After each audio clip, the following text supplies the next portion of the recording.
नमस्कार विद्यार्थी मित्रांनो, मी दिनेश बडुरे आपलं परत एकदा मनपूर्वक स्वागत करतो द मॅथ्स लॅबमध्ये। यापूर्वी आपण मॅथमॅटिकल लॉजिक या पहिल्या चॅप्टरमधले सर्व गोष्टी आपण व्यवस्थित पाहिलेल्या आहेत। आता आपल्याला त्या पुढील चॅप्टर म्हणजे दुसरा चॅप्टर मॅट्रायसेस सुरू करायचा आहे। आपण मॅट्रिक्स हा शब्द पहिल्यांदाच कदाचित ऐकत असाल। आपण 11वीला पण झालेला आहे। याच्यामध्ये मॅट्रिक्स आपण काय करत होतो की अशा स्क्वेअर ब्रॅकेटमध्ये काही नंबर जे आहेत तर त्याची विशिष्ट मांडणी करत होतो आणि त्या विशिष्ट मांडणीलाच आपण मॅट्रिक्स असं म्हणलो, जो की which is enclose in bracket. इथं त्याची डेफिनेशन लिहिलेली आहे आपण मॅट्रिक्सची। मॅट्रायसेस हे अनेक वचन आहे मॅट्रिक्सचा। बघा डेफिनेशन का असेल, an arrangement of m into n numbers.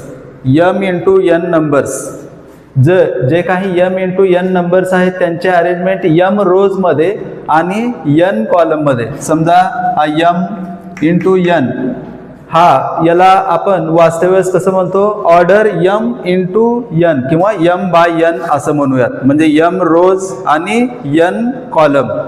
जेव्हा आपण कोणत्याही मॅट्रिक्सची ऑर्डर लिहितो, ती ऑर्डर लिहित असताना पहिल्यांदा आपण रोज लिहितो आणि 2 नंबरला जे लिहितो कॉलम्स। रोज कॉलम हे आपल्याला माहिती आहेत। जेव्हा एखाद्या मॅट्रिक्समध्ये आपण नंबरचे अरेंजमेंट करतो तेव्हा जे हॉरिझॉन्टल असतील, ठीक आहे, हॉरिझॉन्टल ज्याला की आपण आडवं म्हणूयात। समजा इथं मी हा 1 2 3 त्यानंतर 4 5 6 7 8 9 अशा पद्धतीने हा 3x3 चा मॅट्रिक्स इथं घेतलेला आहे। तर याच्यामध्ये 3 रोज आहेत आणि 3 कॉलम्स आहेत। मग याच्यामध्ये हा जो घटक आहे किंवा हा जो एलिमेंट आहे तर त्याचा ॲड्रेस जर विचार केला तर हा पहिल्या रो मध्ये आहे, पहिल्या कॉलम मध्ये आहे। याला तुम्ही या पद्धतीने दाखवू शकतात, A11 A11 म्हणजे पहिला रो पहिला कॉलम। त्यानंतर याचा जर विचार केला तर तो कुठं आहे, पहिला रो दुसरा कॉलम। त्यानंतर याचा विचार केला पहिला रो तिसरा कॉलम। तुम्हाला माहिती आहे हा कॉलम 1 कॉलम 2 आणि कॉलम 3 हे 3 कॉलम आहेत। आणि रोचा जर विचार केला तुम्ही तर अशा पद्धतीने हा R1 असेल, हा R2 आणि R3 अशा प्रकारची ही जी अरेंजमेंट आहे तर या अरेंजमेंटला आपण मॅट्रिक्स असं म्हणलो। मॅट्रिक्सचा डिटर्मिनंट फॉर्म पण यापूर्वी आपण पाहिलेला आहे। इयत्ता 10वी मध्ये त्यानंतर 11वी मध्ये सुद्धा आपण डिटर्मिनंट्स अँड मॅट्रायसेस मध्ये या गोष्टी पाहिलेल्या आहेत। डिटर्मिनंट दिलेल्या कुठल्याही मॅट्रिक्सचं डिटर्मिनंट घेत असताना फक्त आपण काय करतो, हा मॅट्रिक्सचा जो हा स्क्वेअर ब्रॅकेट आहे हा काढून तिथं अशा 2 सरळ रेषा घेतो आणि त्याच्या सगळ्या एलिमेंट त्यामध्ये आपण लिहितो। तो झाला दिलेल्या मॅट्रिक्सचा डिटर्मिनंट। आपण डिटर्मिनंटची व्हॅल्यू काढू शकतो, परंतु मॅट्रिक्सची व्हॅल्यू आपण शोधू शकणार नाही। मॅट्रिक्सचे काही प्रकार सुद्धा आपण इयत्ता 11वी मध्ये पाहिलेले आहेत। त्यापैकी काही ओव्हरव्ह्यू फक्त आपण बघूयात। हे सर्व तुम्हाला झालेलं आहे, फक्त थोडंसं रिव्हिजन म्हणून आपण बघतोय। रो मॅट्रिक्स नावावरूनच तुम्हाला लक्षात येईल की त्यामध्ये फक्त सिंगल रो आहे। इट कंटेन्स सिंगल रो, एकच रो असेल। म्हणजे एक्झाम्पल मध्ये बघायचं म्हणलं तर बघा हा 1x1 चा जर घेतला तुम्ही तर एक रो आहे, कॉलमचा काही कंडिशन नाही। कॉलमच्या बाबतीत मी काहीच बोलत नाही, पण रो मात्र इथं किती असला पाहिजे, सिंगल असला पाहिजे। त्यानंतर जर समजा आणखीन एखादं एक्झाम्पल घेऊयात, 1 2 असं जर दिलं इथं तर इथं एक रो आहे आणि कॉलम किती आहेत, 2 कॉलम आहेत। हा 1/2 चा आहे। यालाच तुम्ही 1 2 3 अशा पद्धतीने घेतला तर हा 1/3 चा मॅट्रिक्स आहे। म्हणजे असे मॅट्रिक्स ज्याच्यामध्ये एकमेव रो आहे, matrix contain only 1 row is called row matrix.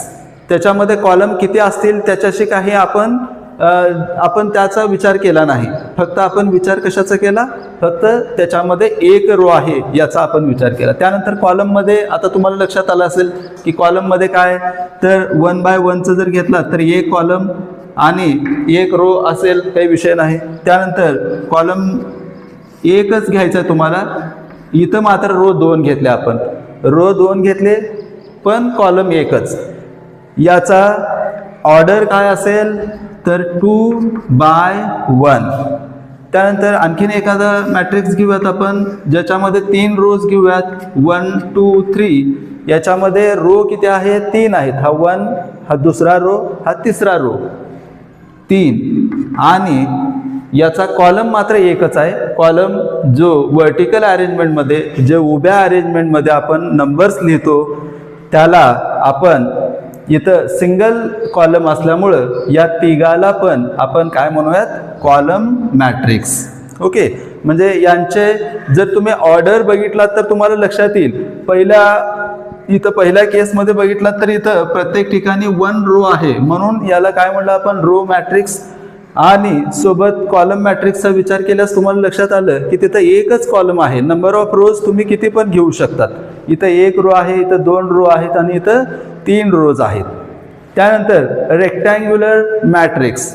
Rectangular matrix ज्याच्यामध्ये नंबर ऑफ रोज आणि नंबर ऑफ कॉलम्स हे डिफरंट असतील. एक्झाम्पलमध्ये घ्यायचं झालं तर 2 बाय 3चा एखादा मॅट्रिक्स असेल ज्याच्यामध्ये number of rows and number of columns कशा आहेत, डिफरंट आहेत.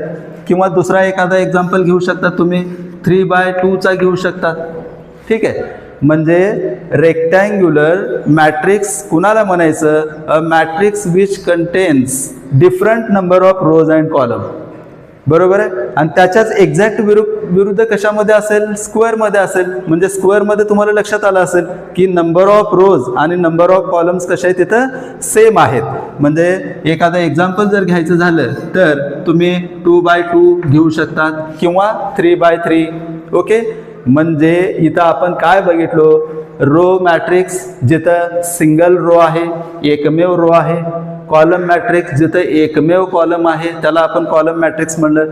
आणि त्यानंतर रेक्टँग्युलर मॅट्रिक्सचा जेव्हा तुम्ही विचार केलात ज्याच्यामध्ये नंबर ऑफ रोज आणि नंबर ऑफ कॉलम्स हे कशा आहेत, डिफरंट आहेत. त्यानंतर स्क्वेअर मॅट्रिक्समध्ये आपण पाहिलं की ज्या मॅट्रिक्समध्ये number of rows and number of columns हे जेव्हा सारखे असतील तर त्याला आपण स्क्वेअर मॅट्रिक्स म्हणलेलं होतं. त्यानंतर या स्क्वेअर मॅट्रिक्समध्ये, रेक्टँग्युलर मॅट्रिक्समध्ये किंवा मॅट्रिक्समध्ये आणखीन एक भाग तुम्हाला इथं लक्षात येईल, तुम्हाला लक्षात घ्यायचा आहे, तो आहे डायगोनल एलिमेंटचा. तर डायगोनल एलिमेंट म्हणजे काय बघा,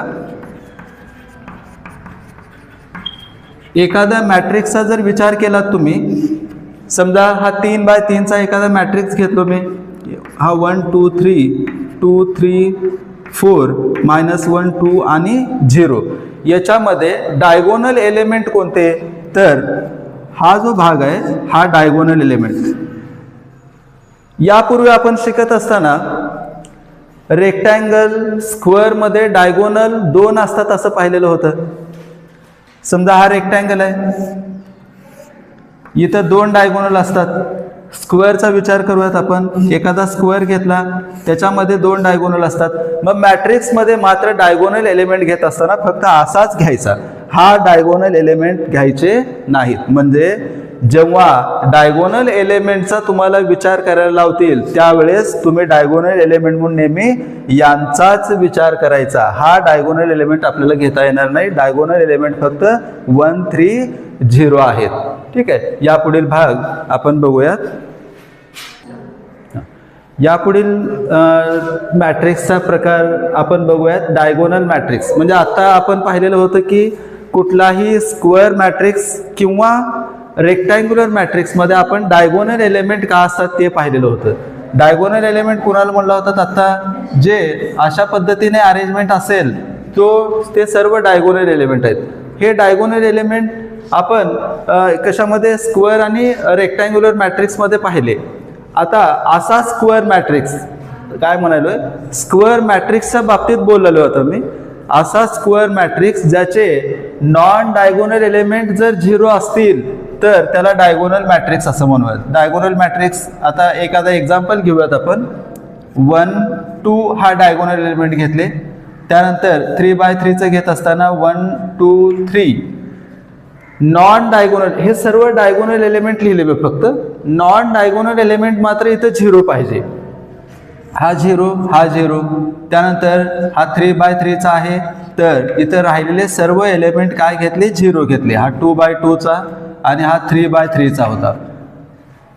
डायगोनल मॅट्रिक्स, डायगोनल मॅट्रिक्स नावावरूनच लक्षात येईल की ज्याचे फक्त डायगोनल एलिमेंट्स हे कसे आहेत, काही नंबर्स आहेत, परंतु इतर बाबतीत जर बघितला तर ते 0च असेल. नॉन डायगोनल एलिमेंट का असले पाहिजे, इथं 0 असले पाहिजे. असा स्क्वेअर मॅट्रिक्स. पण हा स्क्वेअर मॅट्रिक्सचाच हा प्रकार बघूयात. म्हणजे डायगोनल एलिमेंट हे कशा आहेत, स्क्वेअर मॅट्रिक्स आहेत. त्यानंतर स्केलार मॅट्रिक्समध्ये स्केलार मॅट्रिक्सचा भाग बघूयात, ज्याच्यामध्ये डायगोनल एलिमेंट्स आहेत, म्हणजे डायगोनल मॅट्रिक्सच आहे, परंतु त्याचे हे जे डायगोनल एलिमेंट आहेत ते सेम असले पाहिजे. बघा, डायगोनल मॅट्रिक्स आणि स्केलार मॅट्रिक्स मध्ये नेमका फरक काय आहे, तर हे दोन्ही पण डायगोनल मॅट्रिक्सच आहेत, दोन्ही पण स्क्वेअर मॅट्रिक्सच आहेत, परंतु याच्यामध्ये हे जे डायगोनल एलिमेंट वेगवेगळे आले, डायगोनल मॅट्रिक्स मध्ये जे डायगोनल एलिमेंट आपण वेगवेगळे घेतलेले आहेत ते सर्व सेम घेतलात तर तो काय झाला, तो स्केलार मॅट्रिक्स झाला. एक्झाम्पल घेऊयात आपण. समजा 1 1 घेतलो, हा नॉन डायगोनल 0च घ्यावा लागेल तुम्हाला. त्यानंतर 3x3चा विचार केल्यास गृहीत धरा, इथं हा 1 घेण्यापेक्षा इथं थोडंसं वेगळं एक्झाम्पल घेतो मी, कारण 1 जर घेतला तर तो आयडेंटिटी मॅट्रिक्स मध्ये जातो.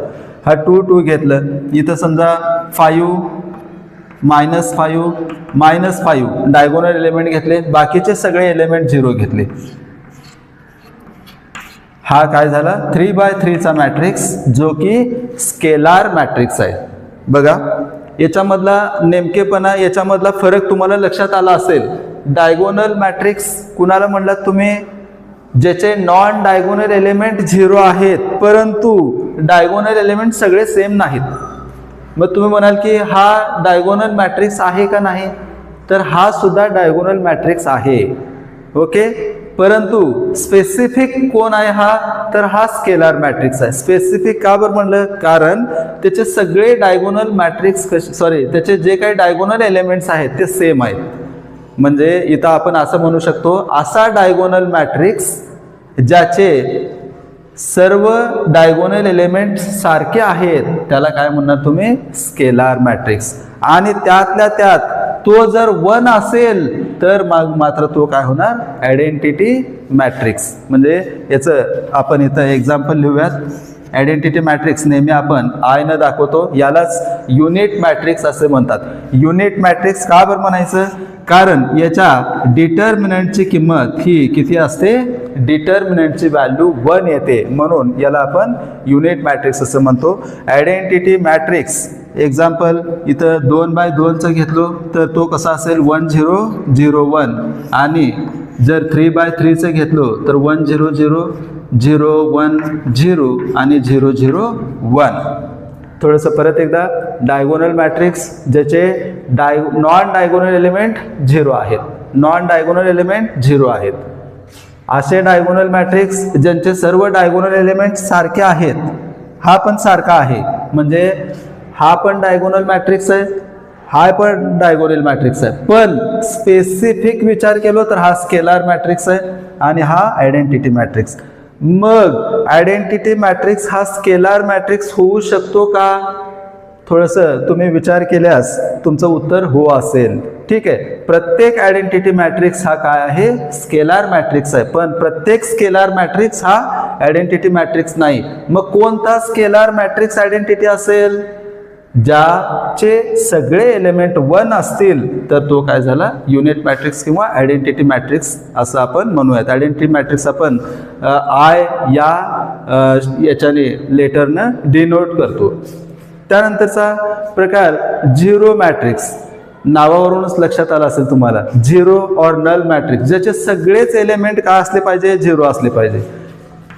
जर 1/1चं घेतलं तर तो का असेल, झिरो असेल. 2/2चा घेतला तर 0 0 0 0 आणि 3/3चा अशा पद्धतीनं तुम्ही हे सगळेच एलिमेंट जेव्हा झिरो येतील तेव्हा त्याला आपण झिरो मॅट्रिक्स किंवा नल मॅट्रिक्स असे म्हणतो.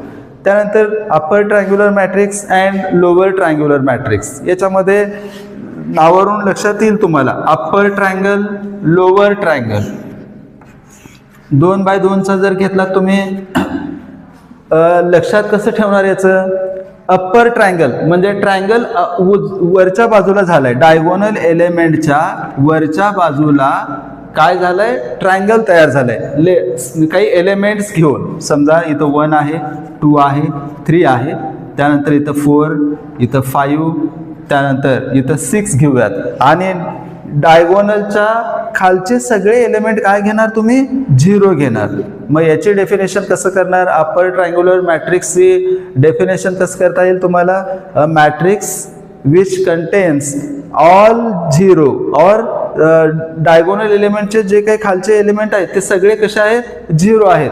तर अशा मॅट्रिक्सला आपण काय म्हणूयात, अप्पर ट्रायंग्युलर. नावावरून लक्षात येईल, ट्रायंगल कुठं फॉर्म झालाय, वरच्या बाजूला ट्रायंगल फॉर्म झालाय. इथं हा 1 2 3 आणि इथं 0 असेल, लोअरच्या त्याच्या एक्झॅक्ट अपोजिट असेल.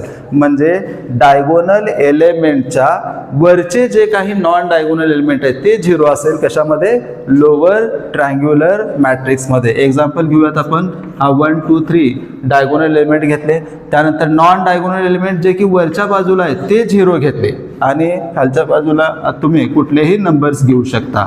ठीक आहे, म्हणजे इथं तुम्हाला लक्षात आलं असेल की अप्पर ट्रायंग्युलर, लोअर ट्रायंग्युलर याच्यामध्ये कुठलाही एखादा लक्षात जर आपण ठेवलो तर दुसरा लक्षात ठेवायला आपल्याला सोपा होईल.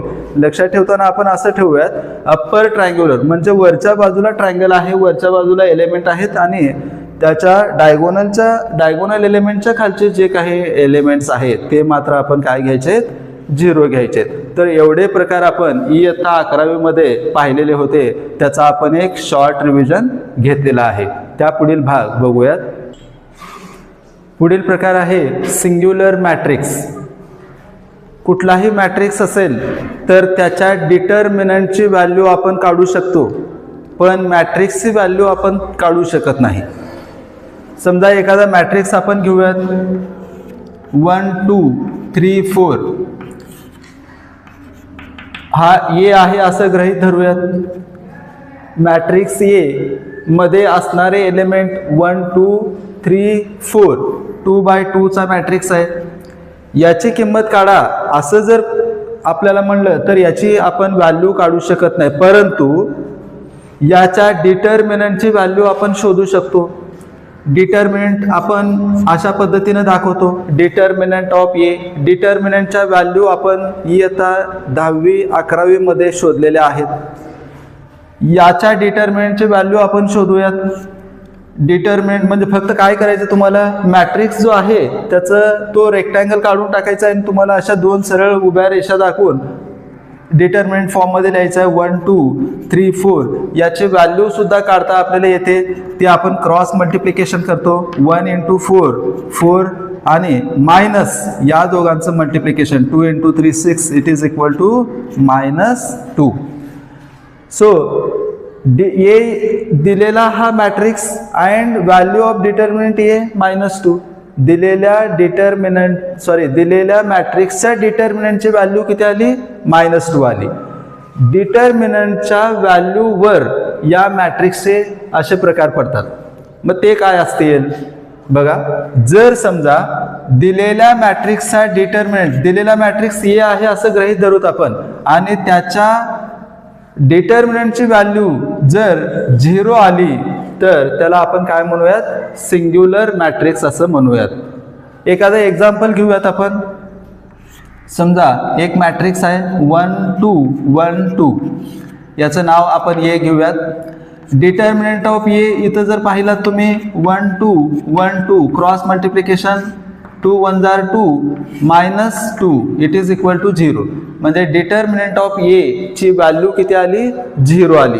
जेव्हा दिलेल्या मॅट्रिक्सच्या डिटर्मिनंटची व्हॅल्यू 0 येते तर त्याला आपण काय म्हणूयात? Singular matrix. आणि त्याच्या एक्झॅक्ट अपोजिट का असेल?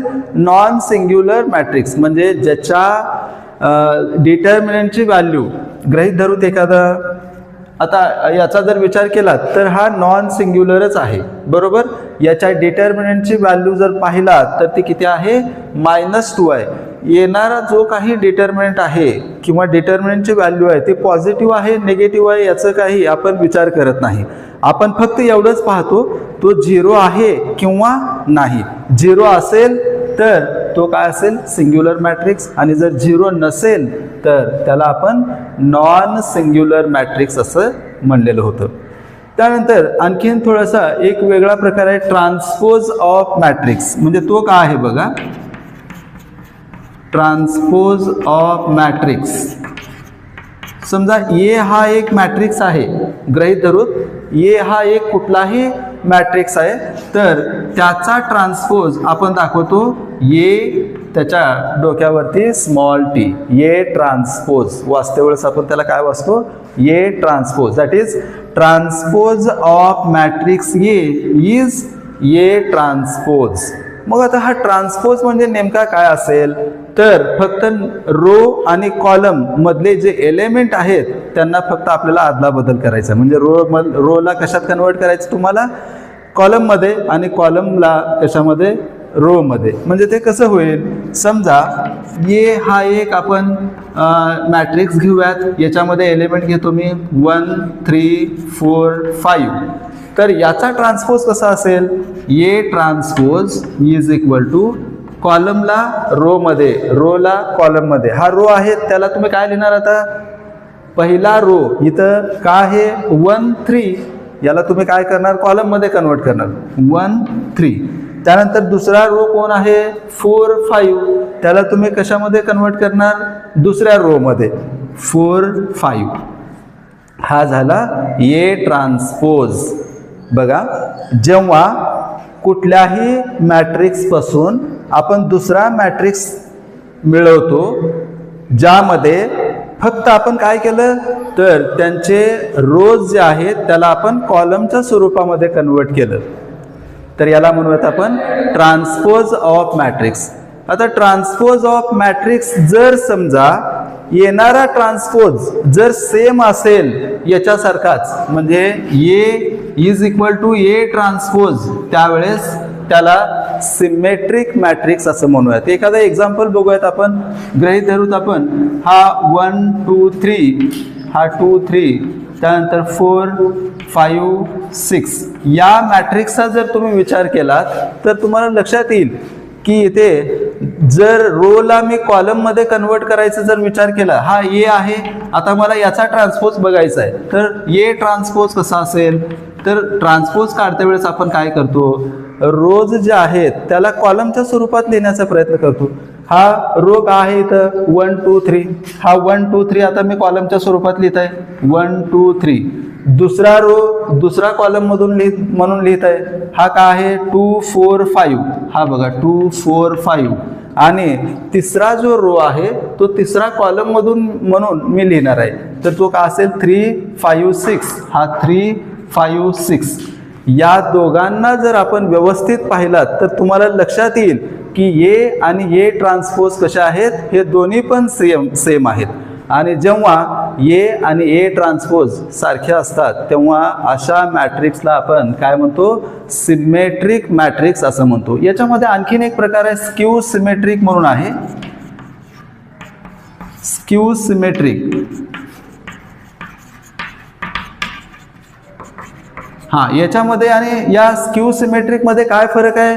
तर ए ट्रान्सपोज इज इक्वल टू, बघा ए इज इक्वल टू का असेल? मायनस ए ट्रान्सपोज. म्हणजे यापुढील भाग बघूयात आपण. Addition of matrices. जेव्हा दोन मॅट्रिक्सचं आपल्याला ॲडिशन करायचं असेल, सबट्रॅक्शन करायचं असेल किंवा त्याचं स्केलार मल्टिप्लिकेशन करायचं असेल त्यावेळेस त्याच्या काही कंडिशन्स आहेत त्या आपण थोड्याशा पाहूयात. समजा तुम्हाला दोन मॅट्रिक्स तुम्हाला ॲडिशन करायचं असेल, सबट्रॅक्शन करायचं असेल, तर या दोघांमध्ये ऑर्डर सेम पाहिजे. ऑर्डर सेम पाहिजे म्हणजे ते दोन्ही पण 2x2चे असले पाहिजे, किंवा दोन्ही 3x3चे, किंवा दोन्हीचा ऑर्डर सारखा असला पाहिजे. समजा पहिला 2x3चा आहे आणि दुसरा 3x2चा असेल, तर त्यावेळेस या दोघांची ॲडिशन होणार नाही. ॲडिशन आणि सबट्रॅक्शनसाठी आपल्याला ऑर्डर कशी पाहिजे, ती सेम पाहिजे. ओके, एक्झाम्पल बघूयात आपण. समजा ए हा एक मॅट्रिक्स आहे, 2 3 4 1 2 -5. त्यानंतर बी एक मॅट्रिक्स घेऊयात आपण, तो 2 -1 3 1 2 5 अशा पद्धतीने आहे. या दोघांचा आपल्याला आता ॲडिशन आणि सबट्रॅक्शन दोन्ही पण करूयात. पहिल्यांचा जर विचार केला तुम्ही, इथं किती कॉलम आहेत बघा, 1 2 3 आणि 2 रोज आहेत. म्हणजे याचं ऑर्डर का आहे 2/3 आणि याचा पण ऑर्डर किती आहे 2/3. म्हणजे 2 रोज आहेत आणि 3 कॉलम आहेत दोन्हीमध्ये पण. जेव्हा त्यांचे ऑर्डर सारखे असतील तेव्हाच तुम्ही काय करू शकता, त्यांची ॲडिशन आणि सबट्रॅक्शन करू शकता. आता ॲडिशनचा विचार करूयात. A plus B is equal to, मॅट्रिक्सचं ॲडिशन घेत असताना आपल्याला त्यांचे जे करस्पॉन्डिंग एलिमेंट्स आहेत त्यांचे ॲडिशन घ्यायचे. आता करस्पॉन्डिंग एलिमेंट कोणते, तर पहिला रो पहिला कॉलम मधला इथं 2 आहे, तर पहिला रो पहिला कॉलम मधला इथं 2 आहे, म्हणजे या दोघांची बेरीज 2 + 2. त्यानंतर इथं पहिला रो दुसरा कॉलम, पहिला रो दुसरा कॉलम, म्हणजे 3 - 1. ॲक्च्युअल ॲडिशन आहे परंतु मायनस साईन असल्यामुळं आपल्याला सबट्रॅक्शनच करावं लागेल. त्यानंतर हा 4 + 3 इथं असेल. त्यानंतर दुसरा रो पहिला कॉलम, दुसरा रो पहिला कॉलम, 1 + 1. दुसरा रो दुसरा कॉलम, इथं पण दुसरा रो दुसरा कॉलम, 2 + 2.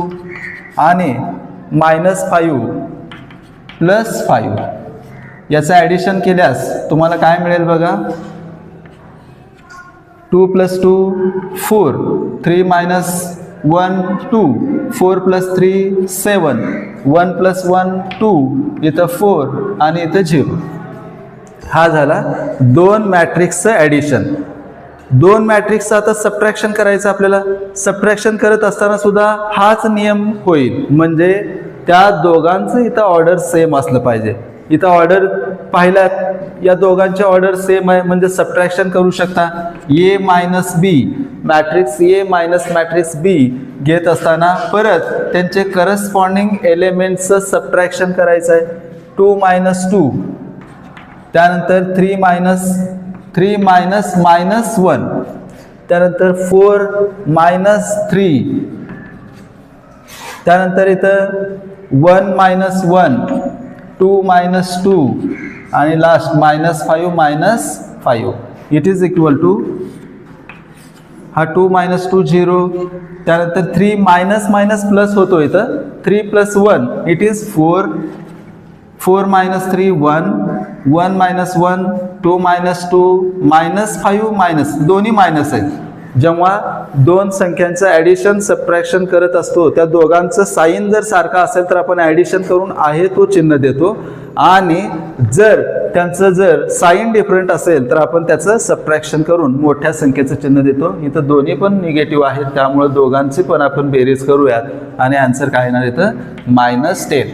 बघा इथं आपण या 2 मॅट्रिक्स जे तुम्हाला दिलेले आहेत, तर या मॅट्रायसेसचं आपण ॲडिशन आणि सबट्रॅक्शन केलं. इथं आपण लक्षात काय ठेवलं, मॅट्रायसेसचं ॲडिशन आणि सबट्रॅक्शनच्या वेळेस त्यांची ऑर्डर कशी पाहिजे, सेम पाहिजे, आणि त्या पद्धतीने आपण इथं सोडवलेलं आहे. त्यानंतर multiplication of matrices. Multiplication of matrices, जसं ॲडिशनमध्ये एक कंडिशन होती ती ऑर्डर सारखीची, इथं मात्र कंडिशन काय आहे, पहिल्याचे कॉलम आणि दुसऱ्याचा रो हा सारखा असला पाहिजे. फर्स्टचे नंबर ऑफ कॉलम जे आहेत इज इक्वल टू सेकंडचं नंबर ऑफ रोज. तर या कंडिशनमध्ये तुम्ही मल्टिप्लिकेशन करू शकता. एक्झाम्पल घेऊयात आपण. 1 2 3, त्यानंतर 5 6 -1. इथे ऑर्डर काय आहे? इथं आहे order number of rose 2, number of column 3, 2/3 आहे. मल्टिप्लिकेशन करत असताना मला यापुढे ज्याच्याबरोबर मल्टिप्लाय करायचे आहेत त्याचे, आता आपण काय म्हणलो, फर्स्टचं कॉलम जेवढे कॉलम आहेत तेवढे इकडे रो पाहिजे. इथं कॉलम किती आहेत? 3 आहेत. म्हणजे तुमची ऑर्डर ही 3/1 ची पाहिजे किंवा 3/2 ची असली पाहिजे किंवा 3/3 ची असली पाहिजे. म्हणजे इथं 3 कॉमन आहे. मल्टिप्लिकेशन करत असताना पहिल्या मॅट्रिक्सचा नंबर ऑफ कॉलम जेवढे आहेत तेवढेच दुसऱ्याचे काय असले पाहिजे? रोज असले पाहिजे, जेणेकरून आपल्याला मल्टिप्लाय करता येईल. ही त्याच्या पाठीमागील कंडिशन आहे.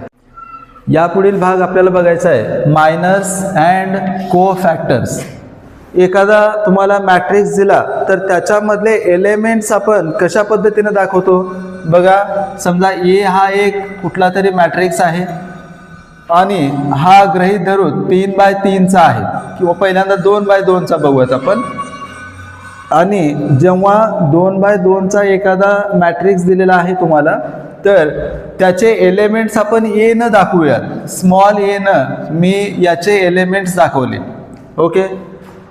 आता सर्वच ए कसं असू शकतात? तर बघा, याचा जर मी विचार केलो तर हा पहिला रो आहे, हा पहिला कॉलम आहे. या ए चा विचार केलो पहिल्या, तर तो पहिल्या रो मध्ये आहे, पहिल्या कॉलम मध्ये आहे.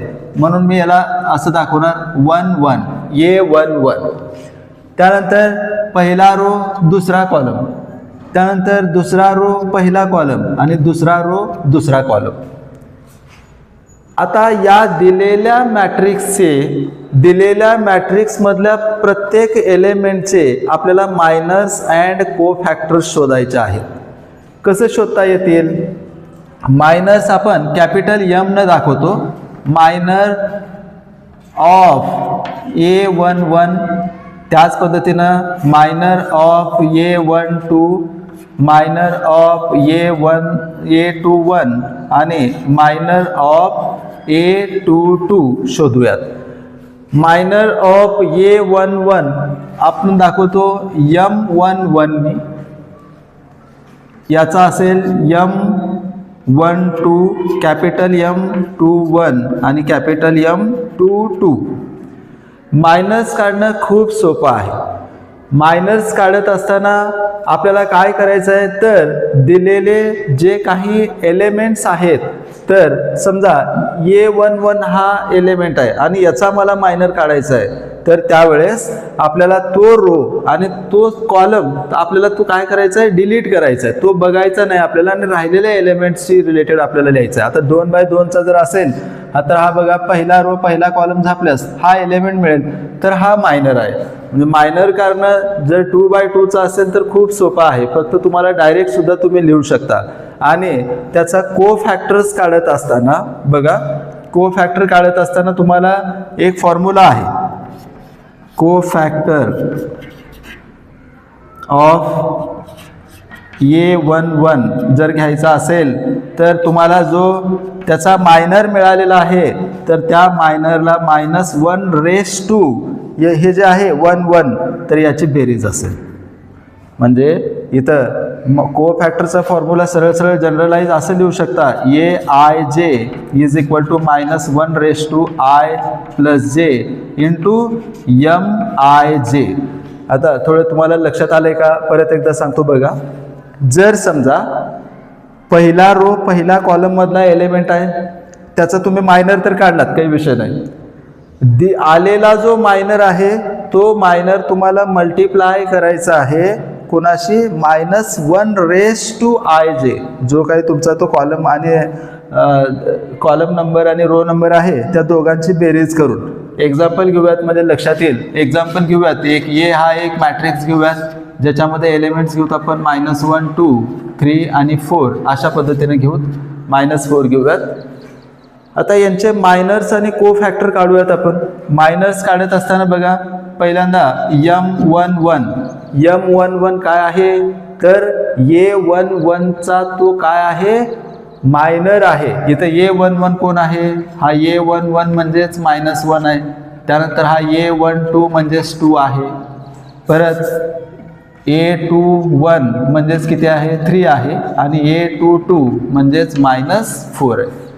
आता याचा मायनर कशाने दाखवतो आपण, M11 हा M12 M21 आणि M22 this are the minors of respective elements. हे जे काही एलिमेंट्स दिलेले आहेत तुम्हाला त्याचे हे मायनर्स आहेत. म्हणजे A11 चा मायनर हा आहे, त्यानंतर A12 चा मायनर इथं असेल, हा A21 चा इथं आहे आणि याचा मायनर हा आहे. ओके, हे मायनर शोधूयात आपण. It is equal to, minor शोधायचं कसं, तर तो कॉलम आणि तो रो तुम्हाला त्याला गृहीत धरायचं नाही, तो डिलीट करूयात आपण. बघा M11 पहिला रो पहिला कॉलम जर झापलात तर तुम्हाला काय दिसतंय, -4. म्हणून मायनर म्हणजे M11 काय आलं, -4. म्हणजे खूप सोपं आहे. जेव्हा 2x2 कराल आणि तुम्ही जेव्हा 1-2 एक्झाम्पल तुम्ही स्वतःहून सोडवाल तेव्हा तुम्ही डायरेक्ट त्याचे मायनर्स अँड कोफॅक्टर्स काढू शकतात. त्यानंतर M12 म्हणजे पहिला रो दुसरा कॉलम तुम्हाला बघायचा नाही, हा पहिला रो दुसरा कॉलम सोडला तर तुम्हाला दिसेल फक्त 3. इट इज, हा M12 म्हणजे 3 असेल. सरळ सरळ त्याचा अपोजिट एलिमेंट तुम्ही घेतला तरी चालेल. म्हणजे हा A11 चा अपोजिट म्हणजे M11, हा A12 चा अपोजिट जो एलिमेंट आहे तो म्हणजे M12, जसं की आपण इथं 3 घेतलात. त्यानंतर M21 minor of element 21, minor of element म्हणजे दुसरा रो पहिला कॉलम तुम्हाला काय करायचं आहे, तो झापायचा आहे. बघा हा दुसरा रो पहिला कॉलम झापला तर तुम्हाला काय दिसतंय, 2 दिसतंय. हा 2 असेल मायनर याचा, म्हणजे M21. आणि M22 दुसरा रो दुसरा कॉलम जर तुम्ही झापलात तर बघा काय दिसेल तुम्हाला, दुसरा रो दुसरा कॉलम बघितला तर इथं -1 दिसेल. तर हा काय झाला, M22. हे झाले त्याचे मायनर्स. आता को फॅक्टर शोधायचे तुम्हाला. को फॅक्टर कॅपिटल A ने दाखवतो आपण. M11 याचा को फॅक्टर आपण इथं बघूयात. A11 इथं A12 A21 A22 it is equal to -I⁻², column number row number याची ॲडिशन. इथं 1 + 1 आहे. त्यानंतर -1⁻² 1 + 2 -1⁻² 2 + 1 आणि -1⁻² 2 + 2. आणि त्याला मल्टिप्लिकेशनमध्ये त्यांचे मायनर्स घेऊयात. त्यांचे रिस्पेक्टिव्ह मायनर्स घ्यायचे आहेत तुम्हाला. रिस्पेक्टिव्ह मायनर्स इथं बघितला तर M11 हा इथं मल्टिप्लिकेशनमध्ये घ्या, म्हणजे हा असेल -4. त्यानंतर हा 3 मल्टिप्लिकेशनमध्ये याच्या, हा 2 याच्या मल्टिप्लिकेशनमध्ये आणि -1 याच्या मल्टिप्लिकेशनमध्ये. म्हणजे इथं आपण फॉर्म्युला लिहिला होता, Aij is equal to -1⁻I + j into Mij. This is the minor of element Aij. Minor of element Aij is Mij and cofactor of respective element is Aij. K factor आपण capital A ने दाखवतो. इथं capital A ने दाखवतो मी. Aij is equal to -1⁻I + j into Mij. त्याच पद्धतीने इथं multiply केल्यास काय मिळेल बघा तुम्हाला. -1चा तो कोणता इंडेक्स आहे याच्यावर आपण तो शोधत बसण्यापेक्षा किंवा त्याचा मल्टिप्लाय करत बसण्यापेक्षा आपण एक शॉर्ट ट्रिक्स इथं बघूयात, जे की तुम्हाला माहीत पण असेल. -1⁻², जर इवन नंबर असेल तर हा आपण पॉझिटिव्ह घेतो आणि जर -1⁻² जर ऑड नंबर असेल हा आपण निगेटिव्ह घेतो. म्हणजे बघा इथं -1⁻² इवन नंबर आहे. 1 + 1 म्हणजे इवन आहे. इवन असेल तर तो साईन फक्त इथं विचार फक्त साईनचा व्हावा. इथे 1चं मल्टिप्लाय किती वेळेस केलो याचं काही आपण विचारात न घेता फक्त साईन बघा. आता इथं पॉझिटिव्ह आहे, पॉझिटिव्ह इंटू हा मायनसच होणार आहे, म्हणजे इथं येणार -4. इट इज इक्वल टू, परत हा 1 आणि 2 म्हणजे 3 आलं, हा झाला ऑड. ऑड म्हणलं की निगेटिव्ह साईन येणार, मग इथं 3 होतं त्याचं साईन बदलणार -3. सरळ सरळ वर जर इवन आलं तर आहे तो साईन, आणि जर ऑड आला तर मायनरचं साईन बदलायचं. काय म्हणलो, जर मायनरचा साईन फक्त मायनरचा साईन चेंज करत असताना जर इथं जर इवन नंबर असेल -1 तर आहे तो साईन घ्यायचा मायनरचा, आणि इथं जर ऑड नंबर असेल याच्या डोक्यावरती तर त्यावेळेस फक्त साईन बदलायचं तुम्हाला. या दोघांची बेरीज ऑड येते बरोबर. 2 + 1 म्हणजे 3 येणार, 3 म्हणजे ऑड आहे म्हणजे साईन बदला, इट इज -2. म्हणजे 2चं आपण पॉझिटिव्ह 2चं काय केलो आपण -2 केलो. त्याच पद्धतीनं 2 + 2 4 म्हणजे इवन आहे, साईन आहे तो ठेवा, आहे तो -1 आहे त्याच्यामुळं इट इज -1. अशाच पद्धतीने तुम्ही मायनर्स अँड कोफॅक्टर्स हे 3/3च्या दिलेल्या मॅट्रिक्समध्ये सुद्धा काढू शकतो. आपण काय करूयात, 3/3चं बघूयात. 3/3चा हा एक मॅट्रिक्स घेतला आपण ए, ज्याच्यामध्ये एलिमेंट्स आहेत 1 2 3 पहिल्या रो मध्ये, 2 3 2 सेकंड रो मध्ये, 4 2 1 थर्ड रो मध्ये. याच्या आपल्याला मायनर्स अँड को फॅक्टर शोधायचे आहेत. मायनर्स अँड को फॅक्टर शोधत असताना हा एलिमेंट म्हणजे A11 हा A12 A13 यांचे मायनर शोधूयात आपण. झालं तर तुम्ही इथे लिहू शकता A11 म्हणजेच 1 आहे, A12 2, A13 3, त्यानंतर A21 म्हणजे दुसरा रो पहिला कॉलम 2, A22 दुसरा रो दुसरा कॉलम 3, त्यानंतर A23 हा 2, A31 4, A32 2 आणि A33 जर तुम्ही बघितलात तर तो किती आहे 1 आहे. यांचे मायनर्स शोधूयात. मायनर्स काय असतील बघा, M11 it is equal to M11. इथं मायनर्स काढत असताना मात्र थोडंसं विचारपूर्वक काढावं लागेल. तो कसा असेल बघा, पहिला रो पहिला कॉलम, हा पहिला रो पहिला कॉलम झापला म्हणजे तुम्हाला काय दिसतंय 3 2 2 1. तर याच्या डिटर्मिनंटचे व्हॅल्यू म्हणजे मायनर. डिटर्मिनंट म्हणजे काय असेल आता 3 2 2 1, हा 3 2 2 1. याची व्हॅल्यू शोधूयात. याची व्हॅल्यू कसं असेल, आपण डिटर्मिनंटची व्हॅल्यू यापूर्वी शोधलेली आहे. या दोघांचं multiplication 3 × 1 3 -2 2 4 it is equal to 1. हा झाला minor of first element that is A11. परत बघा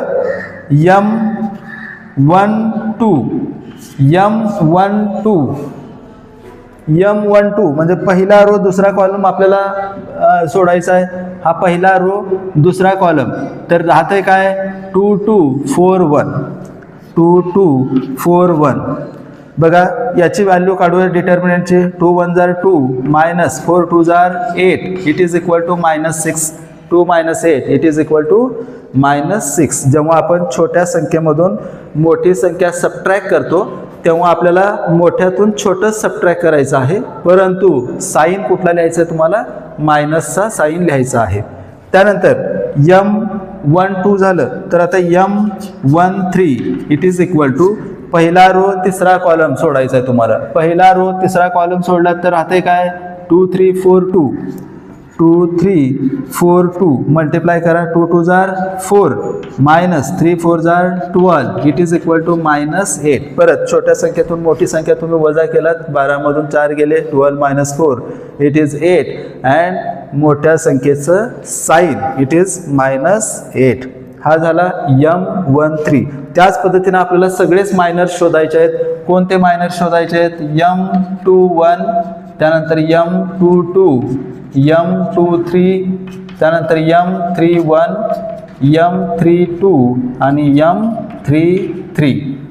हे मायनर्स शोधत असताना आपण विशिष्ट डिटर्मिनंट घेतले. मग ते डिटर्मिनंट घेत असताना कोणते एलिमेंट आपण काढून टाकले, जो दिलेला रो आहे कॉलम आहे त्या एलिमेंट त्या रो मधले कॉलम मधले एलिमेंट आपण काढून टाकले. बघा इथं दुसरा रो पहिला कॉलम आहे, दुसरा रो म्हणजे हे पहिला कॉलम म्हणजे हे जर तुम्ही हा रो आणि हे जर तुम्ही झापलात तर काय राहतं इथं 2 3 2 1. हे बघा 2 3 2 1. परत M22 चा विचार करूयात. M22 म्हणजे दुसरा रो दुसरा कॉलम झापायचा तुम्हाला. हा दुसरा कॉलम आणि दुसरा रो म्हणजे हा मधला तुम्हाला झापावला. तर राहते काय 1 3 4 1. हा 1 3 4 1. अगोदर लिहून घेऊ थोडंसं आपण म्हणजे जेणेकरून परत कॅल्क्युलेशन फास्ट करता येईल. त्यानंतर M23 दुसरा रो तिसरा कॉलम काढायचा आम्हाला. दुसरा रो तिसरा कॉलम तर 1 2 4 2 राहील. 1 2 4 2. लक्षात येत असेल तुम्हाला. थोडंसं फास्ट होत असेल तर तुम्ही थोडंसं त्या व्हिडिओची स्पीड कमी करून तुम्ही पाहू शकता. त्यानंतर M31 चा विचार करा. तिसरा रो पहिला कॉलम तिसरा रो पहिला कॉलम झापला तर राहते काय 2 3 3 2. हा 2 3 3 2. त्याच पद्धतीनं तिसरा रो दुसरा कॉलम तर राहते काय इथं 1 3 2 2. 1 3 2 2. त्यानंतर लास्ट आहे M33 तिसरा रो तिसरा कॉलम राहते 1 2 2 3. 1 2 2 3. बघा या डिटर्मिनंटची व्हॅल्यू आपण शोधू शकतो. डिटर्मिनंटची व्हॅल्यू आपण क्रॉस मल्टिप्लिकेशन शोधूया. 2 1 जार 2 मायनस 3 2 जार 6. 2 1 जार 2 मायनस 3 2 जार 6. It is equal to -4.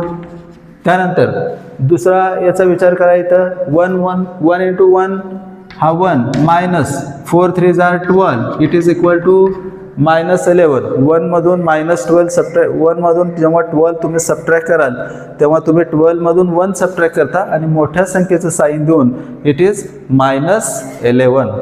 त्यानंतर इट इज इक्वल टू 4 2 1 जार 2 मायनस 4 2 जार 8. It is equal to -6.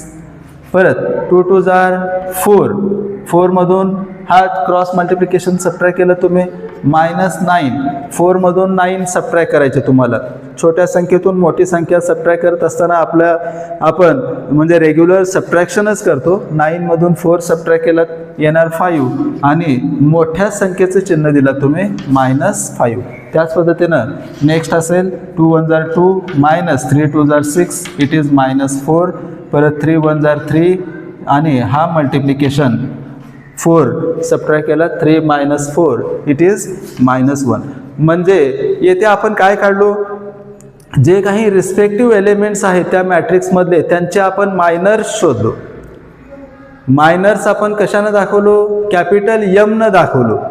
Elements कशानं दाखवलो small a न दाखवलो. आणि आता आपल्याला त्यांचे को फॅक्टर्स दाखवायचे आहेत आणि को फॅक्टर्स आपण कॅपिटल A न दाखवतो.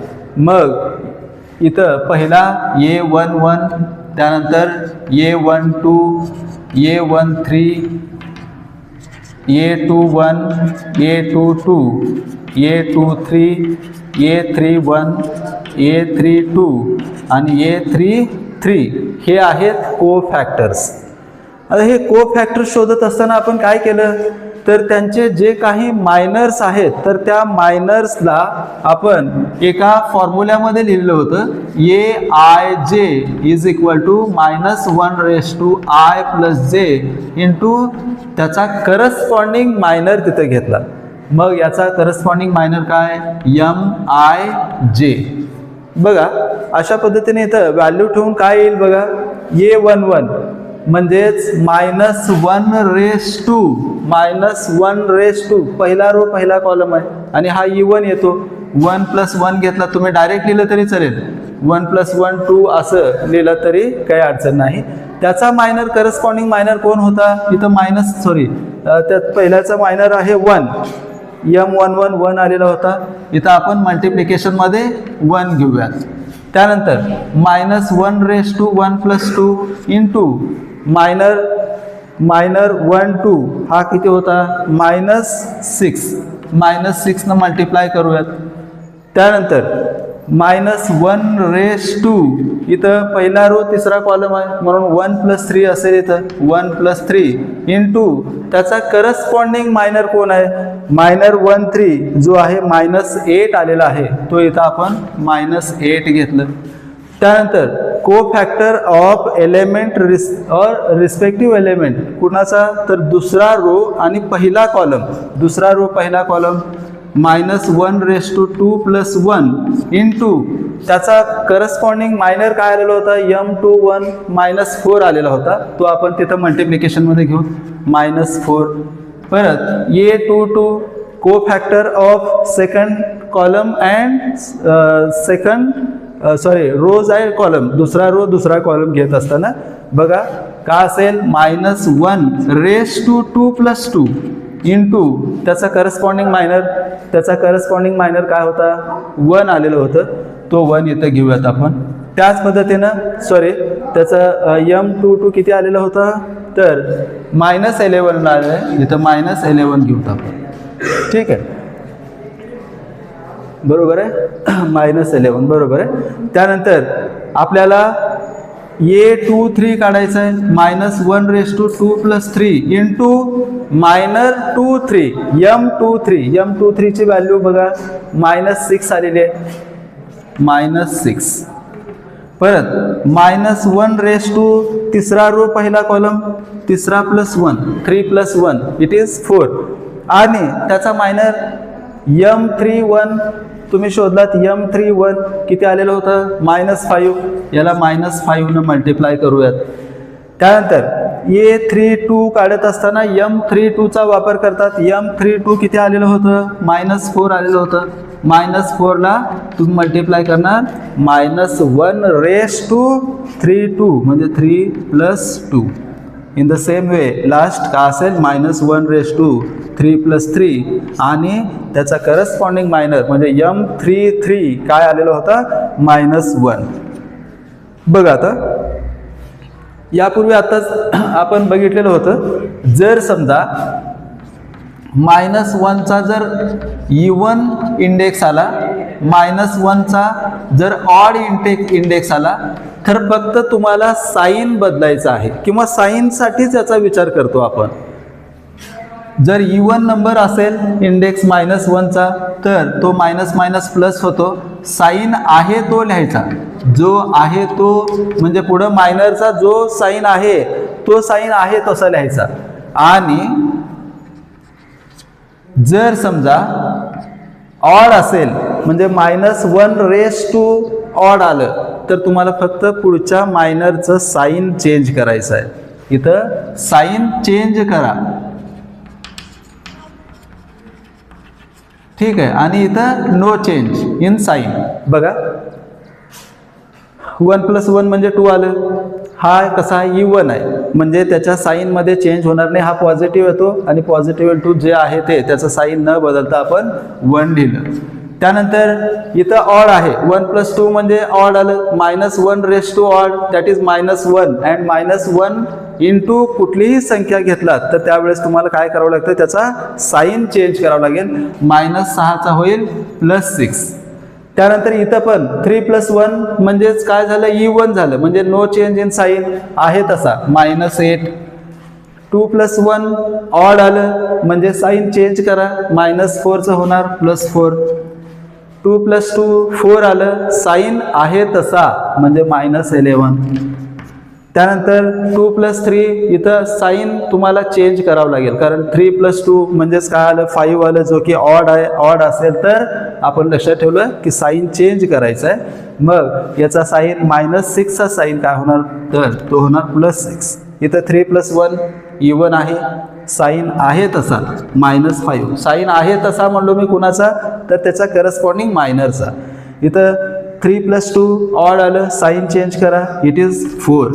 त्यानंतर 3 + 3 इट इज 6 आणि 6 आलेला आहे, तो आहे इवन. इवन म्हणलं की साईन चेंज करायची गरज नाही, आहे तसा हा -1. म्हणजे बघा, जेव्हा तुम्हाला एखादा मॅट्रिक्स दिला जाईल तर त्या मॅट्रिक्सचा आपल्याला कोफॅक्टर मायनर्स शोधा असं म्हणलं तर तुम्हाला अशा पद्धतीनं शोधता येईल. यापूर्वी मी तुम्हाला म्हणलेलं होतं की तुम्हाला इन्व्हर्स काढायचं आहे. इन्व्हर्स काढण्याच्या 2 पद्धती आहेत. एक म्हणजे तुम्हाला या मेथडचा एक वापर करायचा आहे आणि दुसरा एलिमेंटरी किंवा रो ट्रान्सफॉर्मेशन. ठीक आहे, यापुढील भाग आपण बघूयात. या पुढील भाग ॲडजॉइंट ऑफ मॅट्रिक्स. आता आपण पाहिलेलं होतं की कुठलाही एखादा मॅट्रिक्स घेतला आपण, समजा A11 A12 त्यानंतर A1 A21 A22 अशा पद्धतीने एक मॅट्रिक्स घेतला. त्या मॅट्रिक्सचं तुम्ही मायनर्स अँड कोफॅक्टर शोधलात. मायनर्स दाखवताना आपण कशानं दाखवलं होतं? मायनस M11 M12 M21 आणि M22 त्याचे करस्पॉन्डिंग किंवा त्याचे रिस्पेक्टिव्ह कोफॅक्टर सुद्धा आपण शोधलेले होते. ते कोफॅक्टर्स काय होते?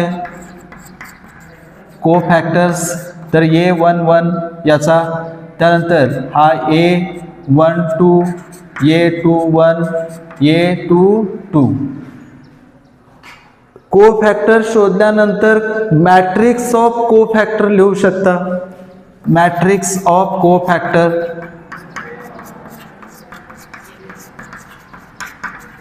मॅट्रिक्स ऑफ कोफॅक्टर लिहित असताना तुम्हाला या सिक्वेन्समध्ये लिहायचं आहे. हा A11 इथं लिहायचं आहे, त्यानंतर A12 त्यानंतर A21 आणि A22. ही प्रोसिजर आपल्याला करता येईल. कुठलाही मॅट्रिक्स जर दिला तर तुम्ही त्याचे मायनर्स आणि कोफॅक्टर शोधू शकता. कोफॅक्टर्स आल्यानंतर तुम्हाला मॅट्रिक्स ऑफ कोफॅक्टर्स लिहिता येईल. असे एक्झाम्पल आपल्याला सोडवायचे आहेत. हे आपण जनरल फॉर्म बघत आहोत. मग तो A11 आलेले कोफॅक्टर्स आपण स्मॉलनच लिहितो एलिमेंट्स, पण इथं थोडंसं आपल्याला समजावं यासाठी कॅपिटलमध्येच लिहिलंय. A11 A12 अशा पद्धतीनं तुम्ही काय केलात? हा मॅट्रिक्स ऑफ कोफॅक्टर लिहिलात.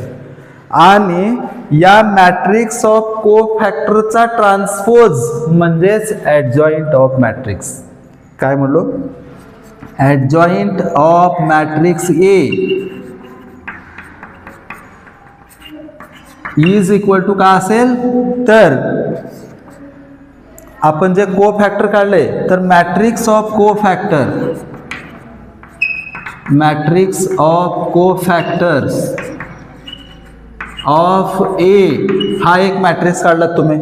आणि याचा ट्रान्सपोज एखाद्या मॅट्रिक्सचा ट्रान्सपोज कसं काढलेला होता आपण? सरळ त्याचा पहिला रो जो आहे तो ट्रान्सपोजमध्ये कॉलम असेल. पहिल्याचा म्हणजे जो मूळ मॅट्रिक्स आहे त्याचा दुसरा रो असेल तो इकडला दुसरा कॉलम आणि इकडला तिसरा कॉलम. म्हणजे तुम्हाला सरळ काय करायचे? तर रोला कॉलममध्ये कन्वर्ट करून तिथं लिहायचे आहेत. हा झाला ॲडजॉइंट ऑफ मॅट्रिक्स A. आणि हा ॲडजॉइंट काढून तुम्ही त्याचा इन्व्हर्स काढू शकता या फॉर्म्युल्यानुसार. फॉर्म्युला काय आहे? 1 determinant of A adjoint of A. म्हणजे इन्व्हर्स काढण्याच्या दोन पद्धती बघितलेल्या होत्या आपण. यापूर्वी आपण चर्चा केलेली होती की इन्व्हर्स काढण्याचं आपण ट्रान्सफॉर्मेशन बघितलेलं होतं. ट्रान्सफॉर्मेशन मेथड त्याच्यामध्ये आपण काय बघितलेलं होतं? रो ट्रान्सफॉर्मेशन आणि कॉलम ट्रान्सफॉर्मेशनचं याची आपण चर्चा केलेली होती. मग रो ट्रान्सफॉर्मेशन आणि कॉलम ट्रान्सफॉर्मेशनमध्ये आपण जेव्हा त्याचा इन्व्हर्स काढतो तेव्हा आपण एक फॉर्म्युला घेतलेला होता. तो I म्हणजे A इंटू A इन्व्हर्स म्हणजेच I, आणि कॉलममध्ये लिहित असताना A inverse into A is equal to I हा फॉर्म्युला घ्यायचा आहे आपल्याला. बघा, A म्हणजे दिलेला मॅट्रिक्स, A इन्व्हर्स म्हणजे तुम्ही जो इन्व्हर्स शोधणार आहात तो, आणि I म्हणजे आयडेंटिटी मॅट्रिक्स आपण किंवा युनिट मॅट्रिक्स असं म्हणूयात. आणि कॉलमच्या वेळेस तुम्हाला हा फॉर्म्युला यूज करायचा आहे. A inverse into A is equal to I. हे मॅट्रिक्स मल्टिप्लिकेशन आहे. जेव्हा दोन मॅट्रिक्सचं मल्टिप्लिकेशन युनिटी किंवा युनिट किंवा I येतो तेव्हा ते एकमेकांचे कसे आहेत? ते एकमेकांचे इन्व्हर्स आहेत. मग इन्व्हर्स शोधण्याच्या या पद्धती आपण या चॅप्टरमध्ये यापुढे पाहणार आहोत. बघा, इथं रोचं जेव्हा तुम्ही इन्व्हर्स काढत असाल तेव्हा एक ट्रिक्स तुम्हाला लक्षात ठेवायचे. पहिल्यांदा हा एलिमेंट तुम्हाला गृहीत धरा, हा 2/2चा आहे असं गृहीत धरून. तर पहिल्यांदा हा एलिमेंट तुम्हाला 1 आणायचा आहे, त्यानंतर इथं 0. म्हणजे रोचं ट्रान्सफॉर्मेशन करत असताना तुम्ही जेव्हा बेरीज वजाबाकी गुणा करत असाल, एखाद्या स्केलारनं मल्टिप्लाय करत असाल, त्यावेळेस तुम्हाला रो वरतीच ती प्रक्रिया करायची आहे. म्हणून हा 1 आणून इथं 0 आणणे, परत इथं 1 आणून इथं 0 आणणे. म्हणजे अशा पद्धतीनं आपण काय करत होतो, ॲरो म्हणजे पहिल्यांदा इथं 1, परत इथं 0, त्याच्या साह्यानं परत इथं 1 आणि त्याच्या साह्यानं 0 इन्व्हर्स काढत असताना. जर समजा तो 3/3चा असेल तर पहिल्यांदा इथं 1 आणणे, त्याच्या साह्यानं 2 0, परत इथं 1 आणणे, त्याच्या साह्यानं 2 0, इथं 1 आणणे, त्याच्या साह्यानं 2 0. कदाचित तुम्हाला इथे आपण डायरेक्ट एक्झाम्पलला गेलो नाही, त्यामुळे थोडंसं तुम्हाला कन्फ्यूज होत असेल. फक्त लक्षात घ्या, आपण जेव्हा एक्झाम्पल बघूयात तेव्हा तुम्हाला जास्त लक्षात येईल. त्यानंतर कॉलममध्ये जेव्हा आपण इन्व्हर्स काढतो त्यावेळेस पहिल्यांदा इथं 1 आणून त्याच्या साह्याने इकडे 0 आणायचं. म्हणजे कॉलमचं ट्रान्सफॉर्मेशन करत असताना रोमध्ये आपण ट्रान्सफॉर्मेशन करू शकणार नाही. मग परत इथं 1 आणून इथं 0, आणि 3/3चा असेल तर पहिल्यांदा इथं 1 आणा, त्याच्या साह्यानं हे 2 0, परत इथं 1 आणा, त्याच्या साह्यानं इथं 1 0 आणि इथं 1 0, आणि शेवटी इथं 1 आणून त्याच्या साह्यानं इथं 2 0 आपल्याला आणायचे आहेत. अशा पद्धतीनं आपल्याला इन्व्हर्स शोधायचं आहे. म्हणजे इन्व्हर्स शोधण्याच्या 2 पद्धती आपल्याला बघायच्या आहेत. एक ॲडजॉईंट मेथड, म्हणजे युझिंग आपल्याला पहिल्यांदा ॲडजॉईंट काढायचं आणि दिलेला डिटर्मिनंट हा नॉन सिंग्युलर असेल तरच आपण प्रक्रिया करतो. हे गोष्ट सांगणं थोडंसं राहिलं माझं. जेव्हा इन्व्हर्स काढतो आपण तेव्हा पहिल्यांदा तो सिंग्युलर आहे का नाही हे बघणे. म्हणजे तर ज्याची व्हॅल्यू जर 0 असेल तर मग आपण तो इन्व्हर्स नाही, इन्व्हर्स एक्झिस्ट करत नाही, मग गणित करत नाही. आणि जर त्याची व्हॅल्यू म्हणजे डिटर्मिनंटची व्हॅल्यू जर 0 व्यतिरिक्त काही पण आली तर आपण हे इन्व्हर्स एक्झिस्ट आहे असं म्हणून आपण इन्व्हर्स शोधतो. त्यानंतर या चॅप्टरमध्ये आपल्याला शेवटच्या भागामध्ये ॲप्लिकेशन ऑफ मॅट्रिक्स, म्हणजे या मॅट्रिक्सचा वापर आपण कुठं करू शकतो. आपण 10वीला लिनियर इक्वेशन इन 2 व्हेरिएबल पाहिलेलं होतं. तर लिनियर इक्वेशनच्या व्हॅल्यू काढण्यासाठी आपण क्रॅमर्स रूलचा यूज केला होता. त्याच्यामध्ये आपण डिटर्मिनंटच्या साह्यानं, क्रॅमर्स रूलच्या साह्यानं काय केलेलं होतं, त्या एक्स आणि वायची व्हॅल्यू काढली होती. म्हणजे ते ॲप्लिकेशन आपण तिथं वापरलेलं होतं. तसंच ॲप्लिकेशन आपल्याला काही लिनियर इक्वेशन जे आहेत ते आपल्याला इथं सोडवायचे आहेत. तो आपण या चॅप्टरच्या शेवटच्या भागामध्ये बघायचा आहे. तर हा आहे या दुसऱ्या चॅप्टर म्हणजे मॅट्रायसेस या चॅप्टरचं इंट्रोडक्शन. तर याच्यामध्ये आपण 11वीचा भाग जवळपास जो काही आहे तो आपण कव्हर केलेला आहे. हा सर्व बेसिक भाग आपल्याला व्यवस्थित अभ्यासायचा आहे. आणि याच्या पुढं एक्झरसाइज 2.1 आपण या पुढील भागामध्ये बघणार आहोत. धन्यवाद.